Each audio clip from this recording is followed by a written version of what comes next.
posso ir. Cura, Senhor, onde dói. Cura, Senhor, vem aqui. Cura, Senhor, onde eu não posso ir.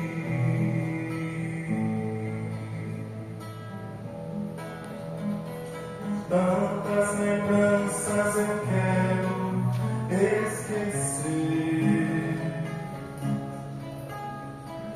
Deixa um vazio em minha alma e em meu viver. Toma, Senhor, meu espaço. Te entrego todo o cansaço. Quero acordar com tua paz e me aquecer.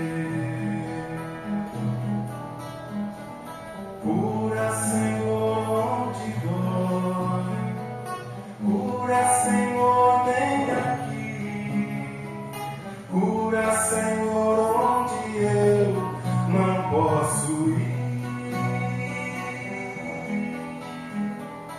Cura, Senhor, onde dói. Cura, Senhor, vem aqui. Cura, Senhor, onde eu não posso ir.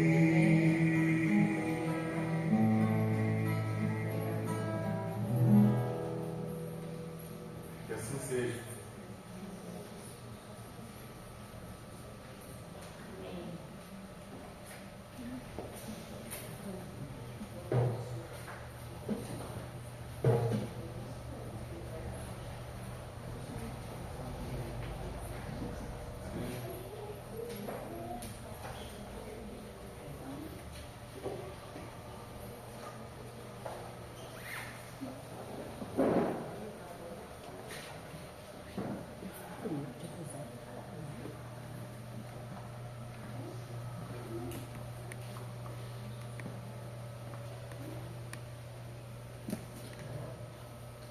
Senhoras e senhores, muito boa noite.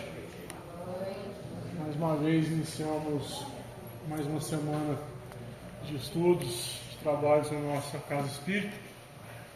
Agradecendo pela presença de todos que nos acompanham, não esquecendo sempre da presença dos nossos irmãos desencarnados que vêm aqui para estudar, mas que também vêm muitas vezes para nos incluir. Muito obrigado pela presença de todos vocês. Eu queria hoje, em especial, deixar uma palavra de apresentação dos nossos mais profundos sentimentos pelo desencarne da nossa irmã Lúcia, que se passou na última semana, de forma muito repentina. Uma pessoa que estava sempre presente em vários trabalhos da casa e que foi chamada aos trabalhos do plano espiritual repentinamente. E dizer ainda de que a gente deve sempre confiar na providência divina, confiar nos planejadores do plano espiritual. Muitos de nós, principalmente nesses últimos dias, temos perdido pessoas do nosso convívio muito estreito e que têm sido chamadas ao plano espiritual para auxiliar nos grandes trabalhos, nas grandes obras de migração do nosso planeta. Então fica essa palavra de conforto de que aqueles que estão sendo chamados estão indo para trabalhos maiores, para trabalhos de grandes realizações no plano espiritual. Hoje nós temos o prazer de receber a nossa irmã Clarissa. Seja muito bem-vinda na nossa casa. Sei que você vem para passear, para ficar com seus familiares. A gente agradece por você despender um pouquinho do seu tempo, das suas férias, e vir aqui falar com a gente. Muito obrigado, fique à vontade, tá?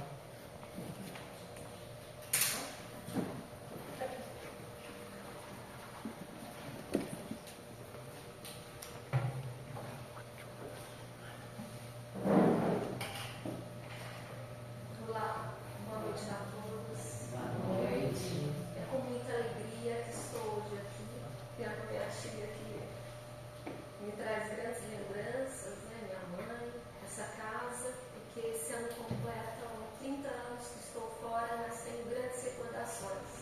local.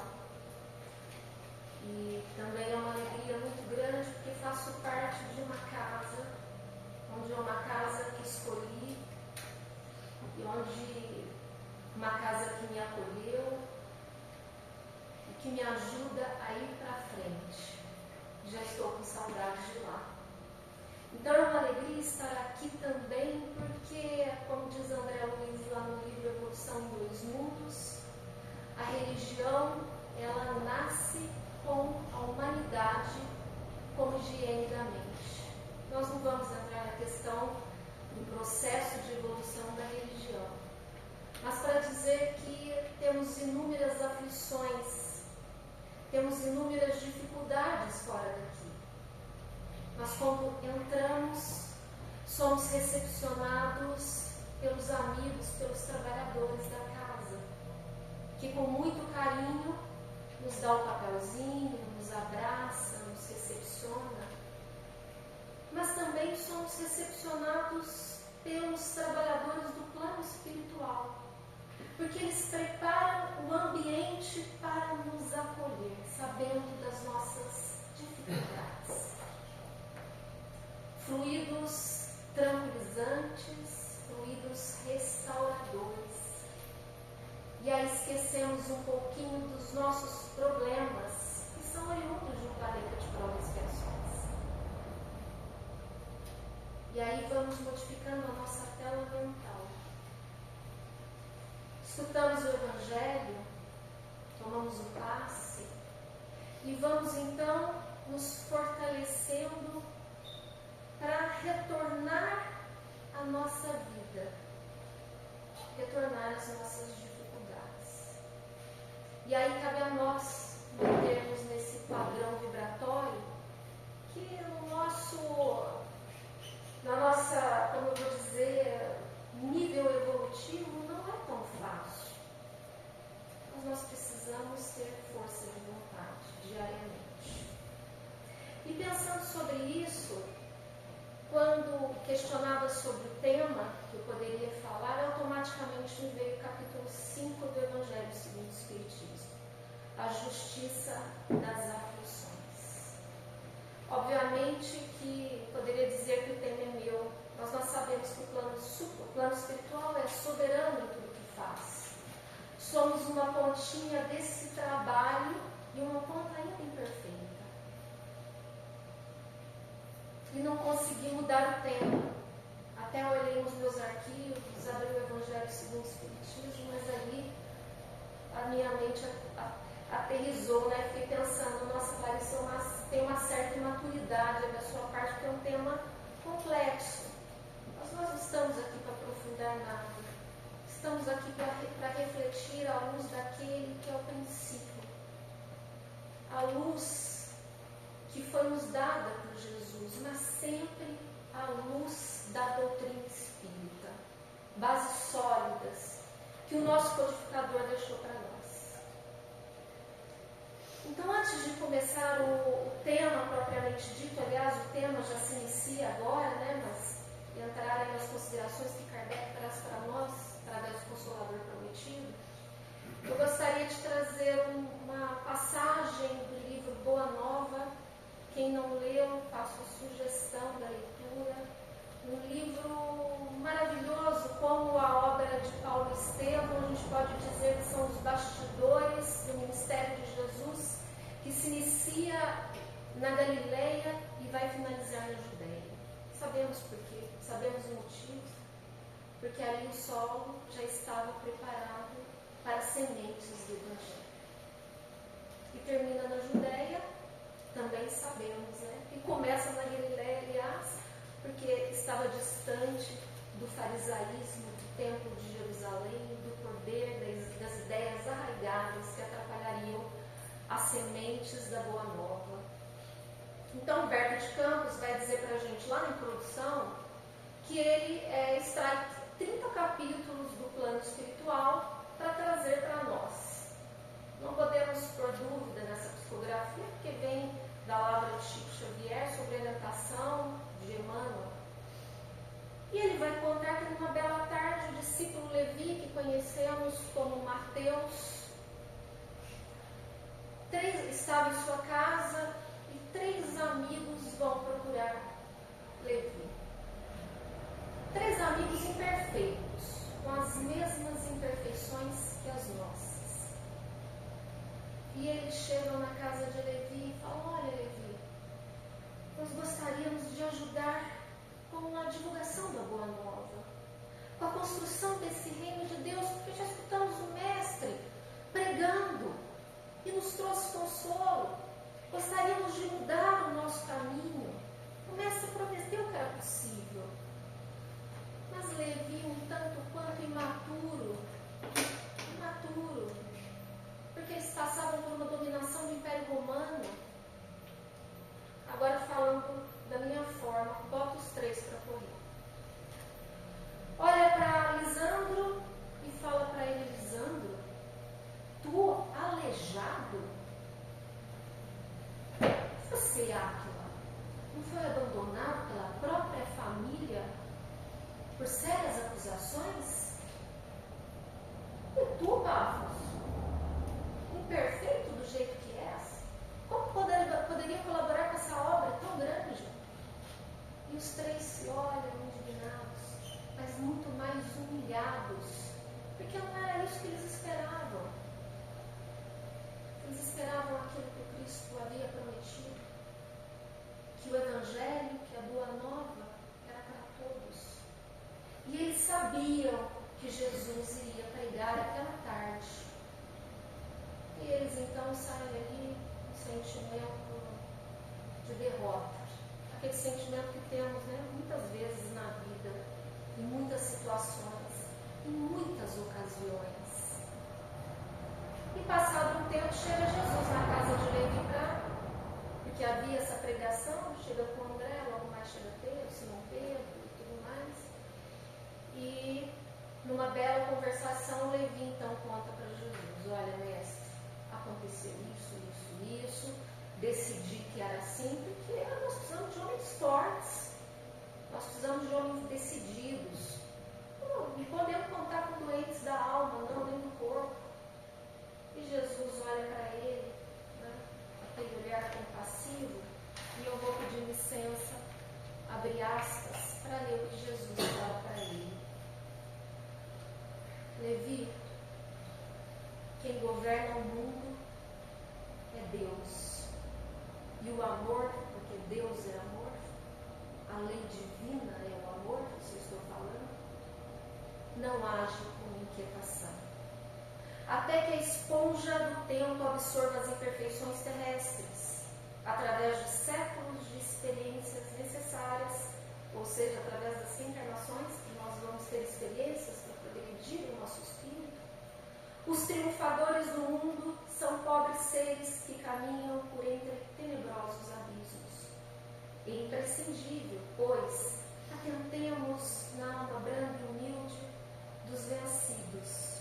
Para os seus corações, Deus carrega a bênção de infinita bondade. Esses quebraram os elos mais fortes que os acorrentavam as ilusões e marcham para o infinito do amor e da sabedoria. É a vontade da mudança. Levi, é necessário, amemos intensamente os desafortunados do mundo. Suas almas são a terra fecunda pela dúvida das lágrimas e das esperanças mais ardentes, onde as sementes do Evangelho se desabrocharão para a luz da vida. Aí me lembrei da parábola, né? Um semeador saiu a semear, esse semeador era Jesus, e ele joga a semente no solo que não está preparado. Os poderosos do mundo não estão com o solo preparado, mas esses que já decidiram o caminho, porque o amor do Cristo nos constrange. Quando conhecemos Ele, nós podemos até errar diariamente, mas nós levantamos, enxugamos as nossas lágrimas e voltamos para a rota. E aí, encerra essa conversação. Aqui, Humberto de Campos vai dizer que aquele final de tarde deslumbrante, como se comunicasse com Jesus, né? Nosso governador planetário. Jesus então exorta as bem-aventuranças. Bem-aventurados ou felizes, né? Os pobres de espírito, os que choram, os mansos, os que têm fome e sede de justiça, os misericordiosos, os puros de coração, os pacificadores, os que sofrem perseguição por causa da justiça. Todos nós somos bem-aventurados sois vós quando vos injuriarem, perseguirem e mentindo, falarem todo mal contra vós por minha causa. E aí nascem as bem-aventuranças, exortações para toda a humanidade sofredora, a humanidade ainda em desarmonia com a lei divina, porque eu não vou falar humanidade pecadora. Nós ainda estamos a caminho, estamos no caminho, como vai dizer Emmanuel no livro A Caminho da Luz. E essas bem-aventuranças, gente, são diretrizes, né, a ser alcançadas por nós, espíritos imperfeitos, através da nossa própria vontade. Porque lá na questão 909 do Livro dos Espíritos, Kardec vai perguntar aos espíritos o que é necessário para que nós consigamos vencer as nossas más inclinações. E os espíritos vão dizer vontade. Mas o que é insignificante, mas isso nos falta. Poucos têm. E depois Kardec também vai dizer para a gente, né? O espírita, o cristão, é conhecido pelo esforço que faz para domar as suas más inclinações. E aí, entrando no tema, eu acho que assim, essa mensagem de Humberto de Campos já é um resumo, né, um prelúdio do que a gente precisa pensar sobre a justiça das aflições. Kardec, então, a partir do capítulo 5º, em seguida, ele vai falar das bem-aventuranças. E no capítulo 5º, exatamente, a justiça das aflições. A justiça das aflições, o que nós podemos pensar? Porque todos nós somos aflitos, todos nós passamos por dificuldades, como já disse. Todos nós enfrentamos os nossos desafios. E o Consolador Prometido, ele não vai tirar a nossa dor. E também não estamos aqui para falar da dor individual de cada um, porque é uma questão subjetiva, cada um tem a sua. Né? Não estou dizendo que cada um tem a sua no sentido de não é um problema meu, mas quem sou eu para dizer que a minha dor é maior que a do outro? Eu não tenho condições de fazer isso. Então, o Consolador Prometido, como o próprio nome diz, é um compêndio de ensinamentos morais do Cristo. Isso está lá na introdução. Kardec vai dizer para a gente que ele não vai trabalhar milagres e tudo mais, mas ele vai extrair os ensinamentos morais. Por isso que nós não encontramos tudo que está nos 4 evangelhos. E aí o Consolador Prometido, então, nos tira o desespero da dor. Porque ele nos mostra um caminho diferente. Mas para a gente entender a justiça das aflições, nós precisamos voltar para aquele que é o nosso Pai, aquele que é a inteligência suprema, causa primária de todas as coisas. Um Deus que Jesus nos traz, que é um Deus de amor, não mais um Deus punitivo, não mais o Deus de penas eternas, nem mais o Deus que vai nos colocar favores, né, no futuro, baseado no nosso ponto de vista. Porque nós colocamos as nossas imperfeições em Deus. Nós colocamos pitadas da nossa justiça imperfeita que está caminhando como o planeta, né? Mas nós colocamos a pitada da nossa imperfeição também na justiça de Deus. E muitas vezes nos voltamos a Deus achando que Deus está nos provando. Quando Deus não nos prova, como diz Tiago em sua primeira carta, nós somos provados pela nossa imperfeição. E voltando então para Deus, nós sabemos que a justiça divina é perfeita. Temos condições, às vezes eu falo para o meu pai, não temos condição de pensar em Deus num sentido maior. Pensamos na sua obra, olhamos o céu, olhamos o sol, olhamos a lua, olhamos os animais, nos sentimos conectados. Como diz Leon Denis no livro O Invisível, quando você lê o primeiro capítulo, você fala, eu amo Deus, porque é um poeta falando do Pai. Mas quando a gente deita a cabeça no travesseiro para pensar quando teve o início do universo, Deus já era, a gente não consegue. E os espíritos sabiam disso. E para que a gente ficasse um pouco mais próximo dessa divindade, que também Kardec vai trazer de forma esplendorosa na Gênese, eles nos deram os atributos, seus atributos, aí nós ficamos mais perto de Deus. E um dos atributos da divindade, dois atributos, que é uma conjunção que a gente não separa, Deus é justo e Deus é bom. Se Deus é justo e Deus é bom, a sua justiça é perfeita, porque Deus é perfeito.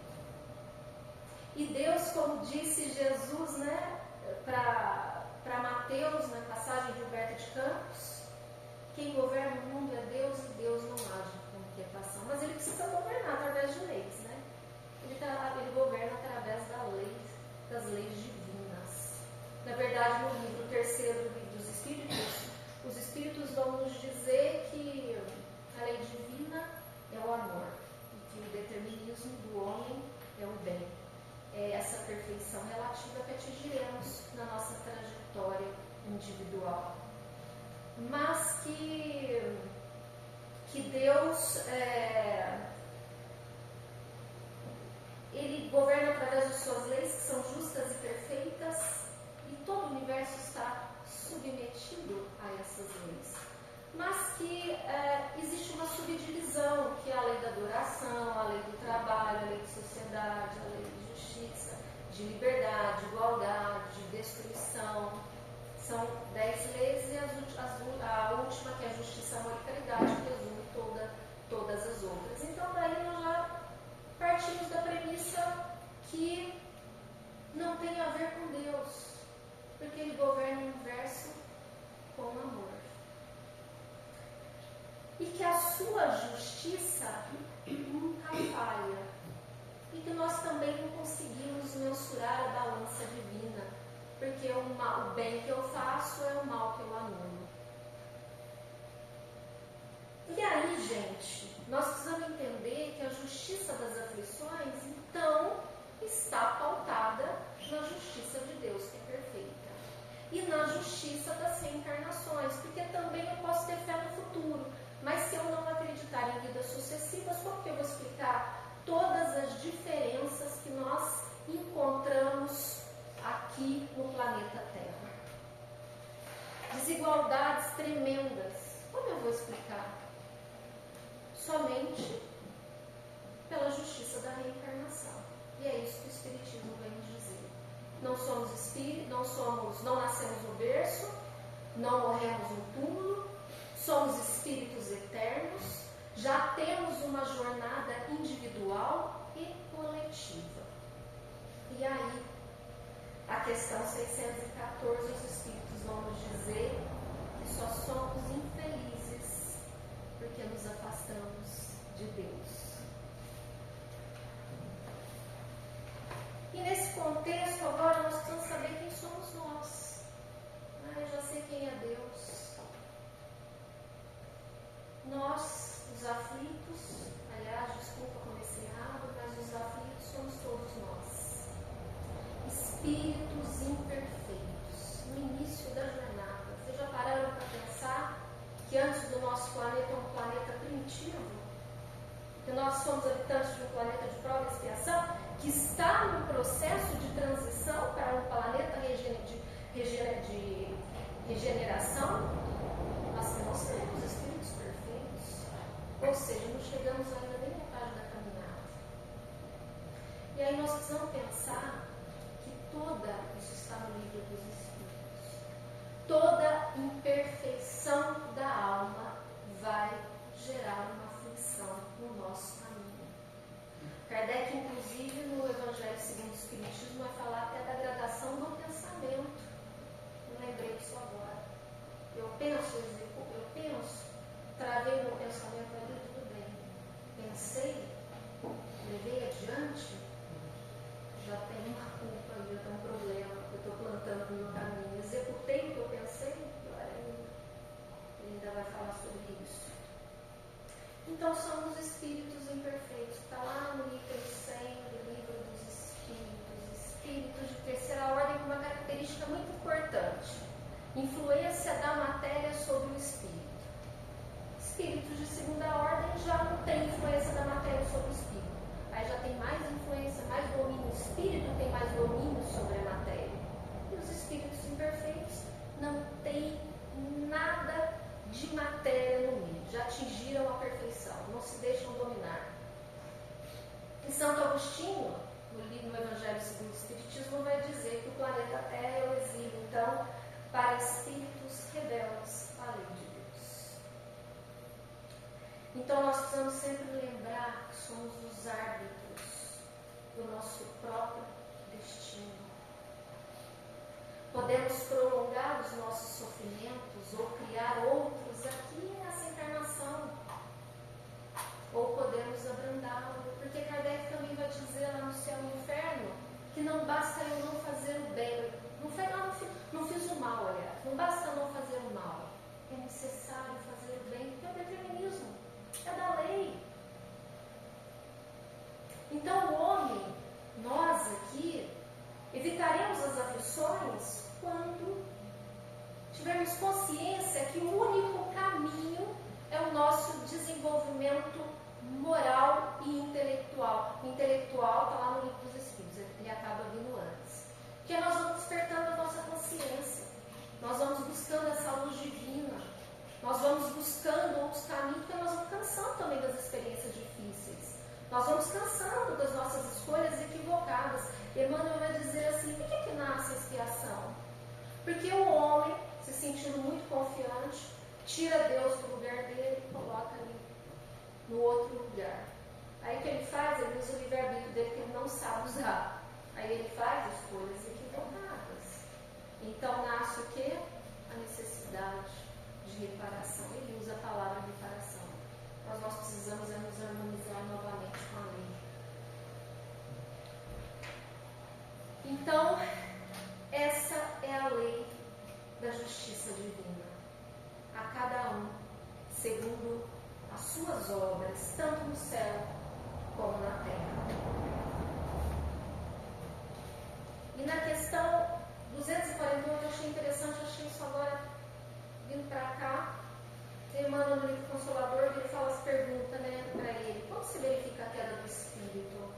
Colocada por Deus no caminho da vida como discípulo que termina os estudos básicos, a alma nem sempre sabe agir em correlação com os bens recebidos do Criador. Estamos aqui de passagem. Tudo que temos foi concessão de Deus. É um empréstimo, porque o que levaremos daqui, não levaremos, como diz um professor meu, quando passarmos pela alfândega, não levaremos nada. Levaremos quem somos. Chegaremos de lá com aquilo que plantamos, com aquilo que pensamos, com aquilo que fizemos. Os nossos interesses interiores. E aí o homem cai pelo orgulho e pela vaidade, pela ambição, pelo egoísmo. O egoísmo é a maior chaga da humanidade. Questão 917 do livro dos Espíritos. Qual que é a mais radical, perguntaram para os Espíritos? O egoísmo. Porque o egoísmo está intrinsecamente ligado à matéria. E é muito difícil a gente se desvincular. Porque é a porta larga, né? A vida tem uma porta larga. A vida aqui no planeta Terra, na matéria, tem uma porta muito larga que nos seduz. E nós somos imperfeitos. Nós passamos aqui pensando, não é errado, pensando no curso que nós vamos fazer, na profissão que teremos, no carro, que isso faz parte da nossa vida. Isso não é uma crítica, mas nós não passamos na vida pensando como chegaremos do lado de lá. Como chegaremos do lado de lá? Aquelas promessas que nós fizemos para aqueles amigos que olharam para nós, vai, você está tendo uma outra oportunidade.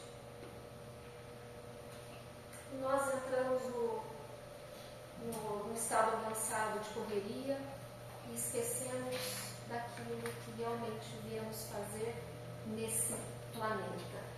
Porque as ferramentas que nós recebemos de Deus é para que a gente consiga passar essas ferramentas. E aí nós precisamos lembrar que os vícios, então, da vida decorrem de uma causa justa, e se Deus é justo, a causa também é justa. Eu errei.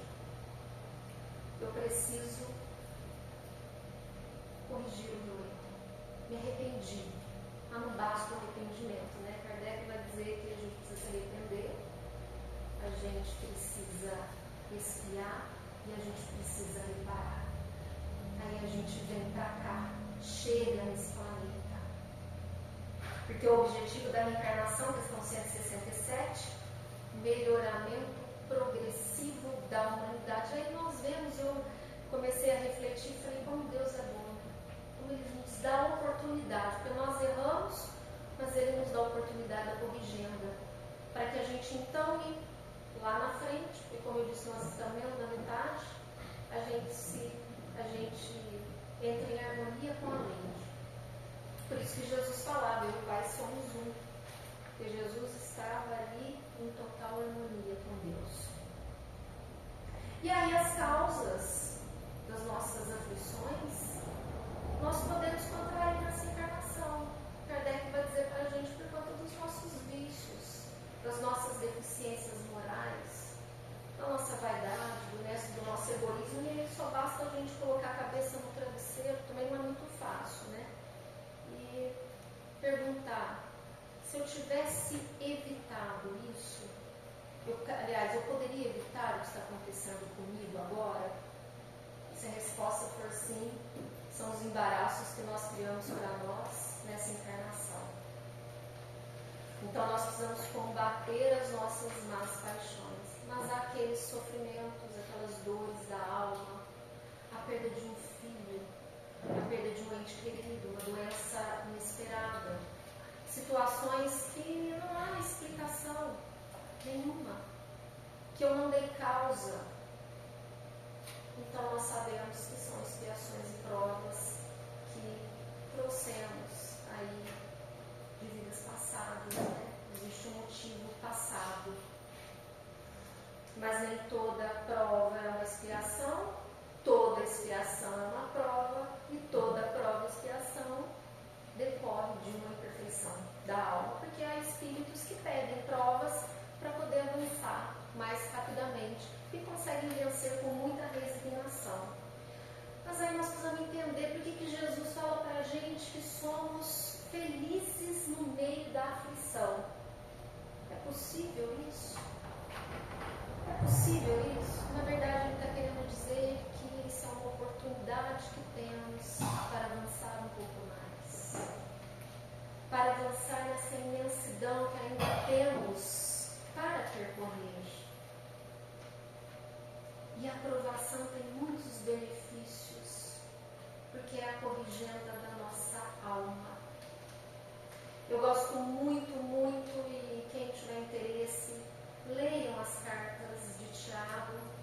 Ele tem uma carta, e Pedro, 2 cartas. Pedro vai escrever a 64 depois de Cristo.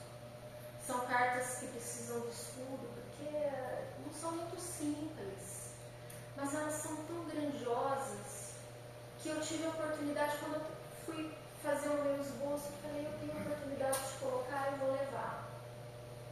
Porque Tiago, tem uma dúvida na autoria, né, se era Tiago menor, Tiago maior. Depois vem Humberto de Campos lá no Contos e Contos para dizer que é o Tiago, então, menor, aquele da igreja de Jerusalém, que Paulo, que trabalha lá com Simão Pedro, depois da partida de Jesus. Ele vai falar, são cartas que são direcionadas aos cristãos em geral, cristãos que estavam passando por muitas aflições. Olha como não muda, né? Só muda a época e muda o jeito. E ele vai dizer assim, olha os benefícios, ao capítulo 1, benefícios das provações. Há benefícios nas provações. Meus irmãos, tende por motivo de grande alegria ser submetidos a múltiplas provações, pois sabeis que a vossa fé bem provada leva à perseverança. E é preciso que a perseverança produza a obra perfeita, a fim de que sedes perfeitos e íntegros, sem nenhuma deficiência, porque esse é o nosso caminho. É a gente encontrar essa perfeição relativa, absoluta jamais, porque absoluta só Deus. Ele já chamava os cristãos a abraçarem as provações com resignação. Porque é o processo de evolução do espírito. Lá no livro dos Espíritos eles vão dizer que os espíritos passam pela fieira do mal, não pela fieira da ignorância. Nascemos simples, ignorantes, mas aqui passamos pela fieira do mal, pela fieira da ignorância. E que nós precisamos das experiências para a gente desenvolver, igual criança que coloca o dedo na tomada, né? E dali depois não volta mais. Nós vamos passar pelas provas, questão 1006, acho, 1007, desculpa. Quanto tempo vai durar a nossa prova? Até que a gente aprenda. Mas é óbvio que eu disse que a balança divina, ela é... A gente não consegue pesar, né? O bem que eu faço é o mal que eu anulo. Então, para além do progresso e pelas sucessivas reencarnações, a alma tem possibilidade de conquistar o bem que lhe falta e libertar-se do mal que ainda possui. E quando a gente lê essa questão do 171 do Livro dos Espíritos, dá um conforto muito grande. Porque eles não estão apontando para a gente, para dizer, né? Da forma que o Levi falou lá para Pafos, para o Áquila. Eles estão nos posicionando no mundo para que a gente saiba onde nós estamos e onde nós precisamos chegar. Isso é diferente. É diferente da gente apontar uma mazela do outro.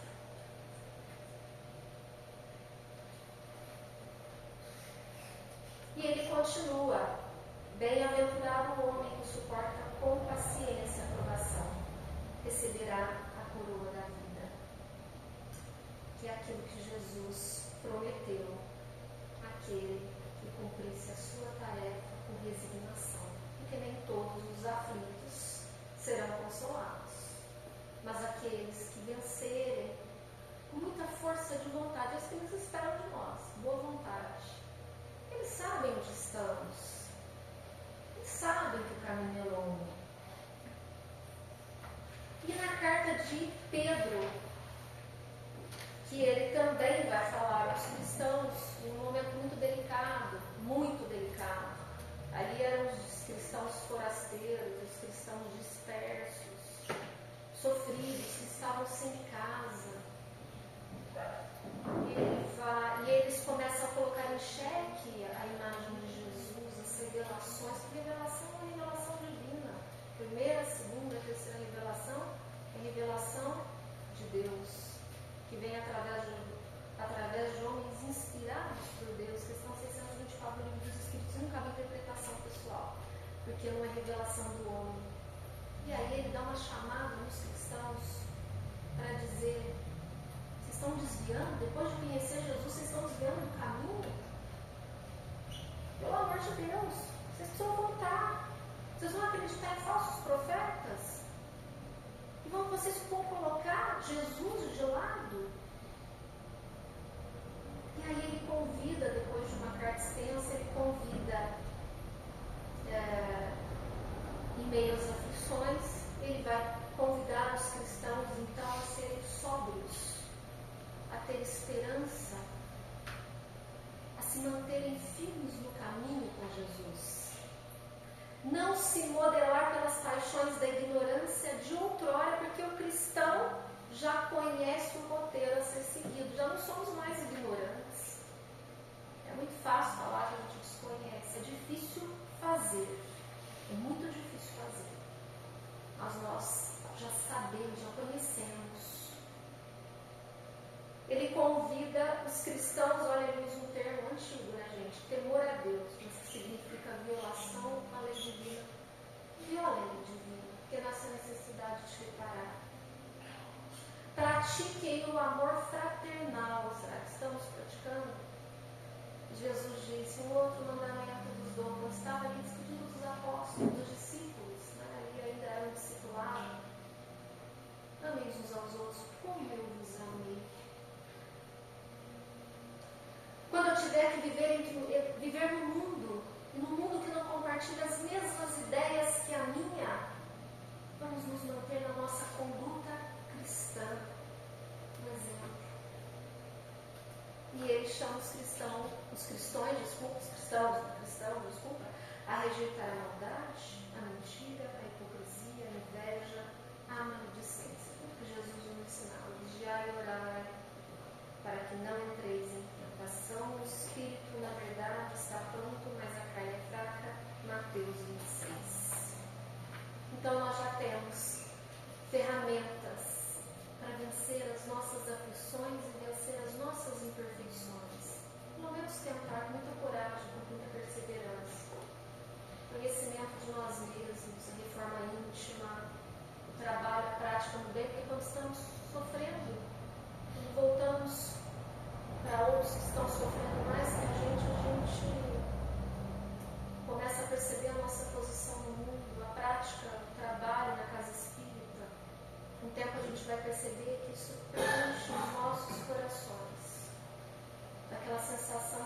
de casa. Em casa também nós temos as nossas provações, mas a casa espírita tem uma característica incrível. Nós fazemos amigos, porque Deus é muito bom. Nós coloca amigos no nosso caminho que nos incentiva a andar para frente, os verdadeiros amigos.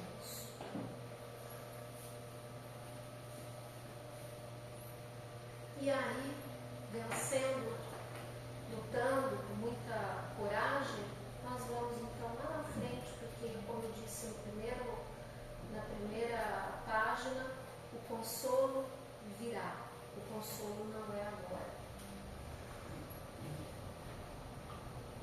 O que fica sendo o espírito depois da sua última encarnação? Espírito bem-aventurado, puro. Então é isso que nós buscamos.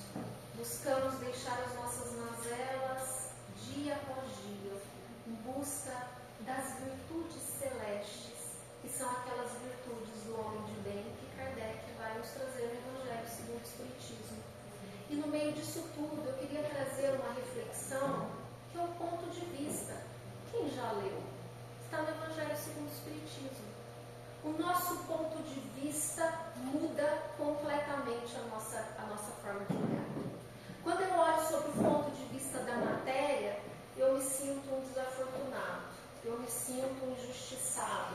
Na primeira dificuldade foi porque Deus me deixou, porque Deus não concedeu aquilo que eu gostaria. Mas quando eu olho sob o prisma do Espírito, quando eu olho como alguém que está de passagem pelo planeta, trabalhando as suas dificuldades interiores, sob o olhar compassivo de Deus, eu sei que as minhas provas e as minhas aflições serão passageiras. E eu vou me sentir muito mais consolado. Emmanuel, depois, ele sempre comenta os evangelhos, as passagens dos evangelhos, tem mais de 260 alguma coisa, né? São aqui os 4 livros, Caminho de Luz, Ceifa de Luz, Caminho, Verdade, Vida e Pão Nosso, que são os comentários do evangelho. Ele vai, no Pão Nosso, falar sobre perante a carne, perante o Espírito. E é sobre isso. E eu acho que o tempo está acabando, encerrando, e eu trouxe então uma mensagem do benfeitor Emmanuel, que eu tenho muito apreço desde muito nova. E ele vai falar no Ceifa de Luz, aflição e tranquilidade. Bem-aventurados os aflitos, disse-nos o Senhor. Contudo, é importante lembrar que existe aflição gerando tranquilidade, há muita tranquilidade gerando aflição. No limiar do berço, pede a alma dificuldades e chagas, amargores e cicatrizes. Entretanto, recapitulando aqui no planeta, de novo, as próprias experiências torna a concha obscura do egoísmo e da vaidade, enquistando-se na mentira e na delinquência. É o aprendiz recusando a lição, ou o doente abominando o remédio, em quase todas as circunstâncias. O homem persegue a fuga que lhe adiará indefinidamente as realizações planejadas. É a porta larga, a gente se compromete, ele aqui, a gente adia de todas as formas o nosso processo evolutivo. E é por isso que na escola da luta vulgar vemos tantas criaturas em trincheiras de ouro, cavando abismos de insânia e flagelações, e tantas inteligências primorosas embodadas na auréola fugaz do poder humano. E é ainda por essa razão que vemos tantos lares fugindo à bênção do trabalho, e do sacrifício, para se converterem amanhã em cubículos de desespero e desilusão, aprisionando os descuidados companheiros que os povoam em teias de loucura e desequilíbrio na vida espiritual. Valoriza hoje a aflição. Aliás, valoriza a aflição de hoje, aprendendo com ela a crescer para o bem que nos burila para a união com Deus. Agradeço muito a oportunidade e que essas reflexões fiquem guardadas na nossa alma e que nos momentos de dificuldade que possamos elevar os nossos pensamentos ao nosso Pai, que nos ampara, nos olha, nos guia, para que a gente consiga vencer então os deveres que nos comprometemos. E quando voltarmos para o plano espiritual, estarmos um pouco mais orgulhosos de nós, né? No sentido positivo. Que a gente tenha vencido um pouquinho, que a gente tenha subido um